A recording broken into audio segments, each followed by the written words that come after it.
Assalamualaikum warahmatullahi wabarakatuh.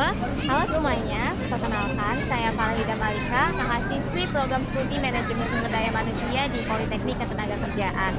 Nah, saat ini saya sedang bersama dengan seorang narasumber yang punya banyak pengalaman luar biasa di bidang HR nih ya. Kayak di video ini kita akan mendengarkan langsung nih cerita, pengalaman dan juga pandangan beliau mengenai dunia HR yang pastinya akan sangat menginspirasi untuk kita semua. Seperti yang pepatah katakan nih Bu, tak kenal maka tak sayang. Jadi sebelum kita mulai mungkin Ibu saya persilakan untuk memperkenalkan diri terlebih dahulu Bu. Halo semuanya, selamat malam. Saya dengan Iswanti Ninda Lestari. Kebetulan posisi saya saat ini sebagai HR PT Karutama Selaras dan Prima Jaya Tama Selaras. Baik, terima kasih Bu. Sebelumnya kalau saya boleh tahu nih Bu, bagaimana sih Bu perjalanan karir Ibu hingga saat ini, hingga bisa menjadi HR saat ini Bu? Perjalanan untuk menjadi sosok HR yang tangguh itu nggak semudah membalikan telapak tangan, karena HR itu kan kita tentang karakter seseorang. Jadi bermula dari saya bertemu seorang bapak direktur di perusahaan PT Medbelosa itu dulu. Beliau direktur utama. Di situ saya pertama melamar sebagai HR, mungkin karena kualifikasi saya masih kurang saat itu. Jadi saya nggak lolos saat itu. Kebetulan bapak direktur itu menawarkan sebuah pekerjaan kepada saya sebagai admin beliau. Dari situ banyak hal-hal yang saya pelajari dari beliau, memahami karakter orang, sistem-sistem bekerja, terus cara kita berkembang dan memahami seseorang gitu. Di situ saya sebagai admin beliau bekerja sebagai sekretaris di Asosiasi Produsen Peralatan Listrik Indonesia. Itu awalnya saya. Ketika bekerja sama beliau tahun 2008 sampai 2010, 2 tahun lebih saya belajar oleh beliau. Banyak hal saya ketahui, semua tentang office, tentang karakter, tentang ketemu sama seseorang, karena dalam asosiasi itu kita berdiskusi dengan banyak orang, banyak owner.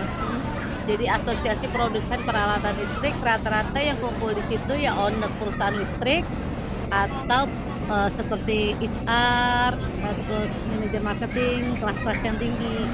Nah, dari situ saya punya ambisi ingin menjadi manajer HR waktu itu gitu.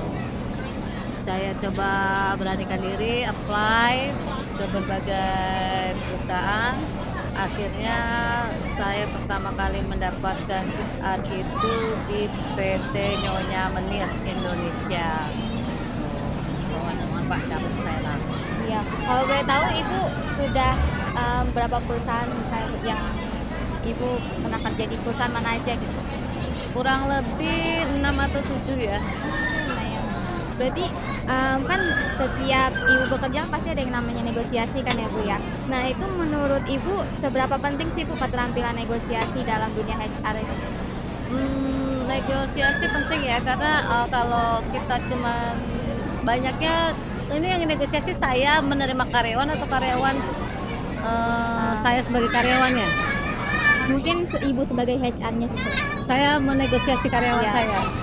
Kalau saya menegosiasi karyawan itu, saya membuka mindset mereka bahwa lulusan sarjana itu sekarang banyak dan mereka bersaing gitu loh.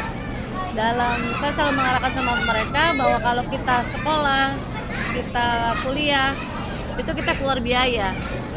Tapi kalau kita kerja, kita banyak dapat ilmu, kita digaji.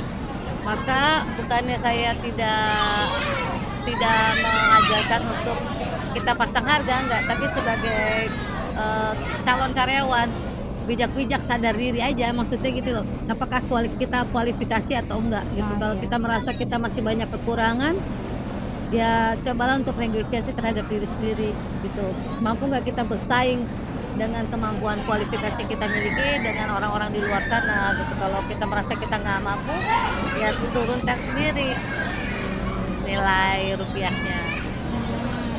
kalau terkait negosiasi, Ibu ada nggak tantangan yang paling sulit gitu selama Ibu bernegosiasi? Dan mungkin bisa beritahu juga nih Bu, gimana cara untuk mengatasi tantangan tersebut? Kalau untuk negosiasi sih gini, kalau saya sih tantangannya begini, kan ada misalnya karyawan gitu ya, minta minta salary-nya tinggi gitu ya kan, karena dia mengatakan bla bla bla bla bla bla. Sekarang bukan kita nggak mampu untuk membayar mereka, tapi apakah kalau mereka dipekerjakan di perusahaan kita sama seperti mereka di perusahaan lain?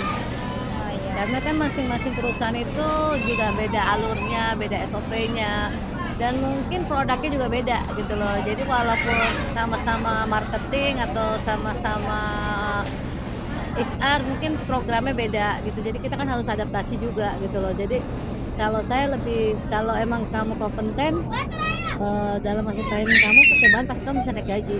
Tapi kalau kita anggap kamu nggak kompeten, ya itu pilihan mau lanjut atau enggak gitu. Nah, ini pertanyaan yang ditunggu-tunggu banget Ibu sama teman-teman Poltek Nakar. Ada nggak sih Bu tips-tips dari Ibu supaya kayak mahasiswa seperti kami ini bisa lebih siap nih Bu bersaing dan juga bisa mudah lolos di perusahaan yang kami impikan gitu? Tips-tipsnya ya satu, kita ukur dulu diri kita gitu, karena sebagai HR itu kadang ada yang berpersepsi bahwa psikologi HR, psikologi bisa baca orang. Nah, sebenarnya baca orang nggak butuh ilmu sendiri, nggak butuh ilmu khusus gitu loh. Cuman psikologi mendukung. Yang penting bagaimana kita bisa menghargai, memahami dan membaca pola pikir seseorang. Apakah dia niat cari kerja atau dia hanya sekedar cari kerja? Karena kalau niat dari dia cari kerja, dia akan berjuang walaupun dari nol. Dan mungkin yang terakhir nih Bu, kan setelah kita ngobrol-ngobrol bareng dengan hari ini, ada nggak sih Bu pesan atau pesan yang ingin Ibu sampaikan sama para mahasiswa di Poltek Nakar Bu? Pesannya gini aja ya, sebagai calon generasi HR ya, alangkah baiknya pandai-pandai bersosialisasi, karena dengan bersosialisasi kita banyak mengenal karakter orang. Dengan kita mengenal karakter orang, kita akan tahu mana yang akan menjadi toksik bagi perusahaan dan mana yang enggak. Karena satu kita salah ngambil karyawan, itu akan toksik, jadi bumerang bagi perusahaan dan akan menghancurkan perusahaan. Gitu aja. Oh iya iya.